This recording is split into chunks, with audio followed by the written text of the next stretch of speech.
ফিলিস্তিনের উপর ইসরায়েলি সন্ত্রাসী গোষ্ঠী যেভাবে নির্মমভাবে মানুষকে হত্যা করছে তারই প্রতিবাদে আজকে আমাদের এই বিক্ষোভ কর্মসূচি। যতক্ষণ পর্যন্ত গাজায় এই হামলা বন্ধ না হবে ততক্ষণ পর্যন্ত আমরা আমাদের বাংলাদেশ জাতীয় দল সবসময় অন্যায়ের পক্ষে স্লোগান তুলেছেন, ন্যায়ের পক্ষে ছিলেন, অন্যায়ের বিরুদ্ধে স্লোগান তুলেছেন। অন্যায় যেখানে সেখানেই বাংলাদেশ জাতীয় দল এবং অঙ্গ সংগঠনের নেতৃবৃন্দরা সরব থাকবেন। আমরা আমাদের কর্মসূচি যতদিন পর্যন্ত এই হত্যাযজ্ঞ বন্ধ না করবে ততদিন পর্যন্ত আমরা আমাদের কর্মসূচি চালিয়ে যাব। বাংলাদেশ জাতীয়তাবাদী দল সাধারণ জনগণের দল, সবসময় সাধারণ জনগণের সাথে মিলেমিশে আজকের এতটুকু পর্যন্ত নির্যাতন, নিপীড়ন, গুম, খুন এইসবের মধ্যে দিয়েও এত নির্যাতনের মধ্যে আজকে এই দল দাঁড়িয়ে আছে। আর বিশেষ করে আজকে এই কর্মসূচির মূল বিষয়টা হলো ফিলিস্তিনি উপর যে পরিমাণ গাজার উপরে যে নির্মমভাবে অত্যাচার করছে, যে পরিমাণ হত্যা করছে তার বিরুদ্ধে, ইসরায়েলের বিরুদ্ধে আজকের এই প্রতিবাদ সমাবেশ বিএনপির পক্ষ থেকে।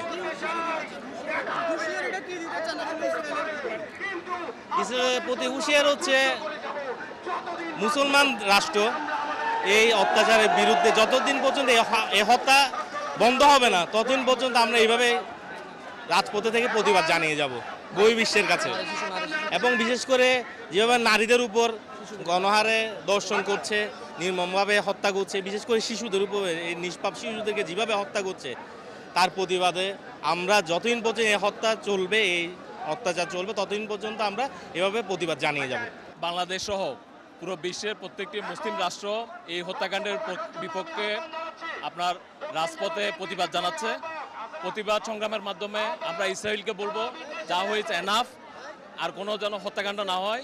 আন্তর্জাতিকভাবে যে মানবাধিকার লঙ্ঘন হচ্ছে, যেভাবে একটি রাষ্ট্রকে নিশ্চিহ্ন করা হচ্ছে, এটি আসলে খুব দুঃখজনক।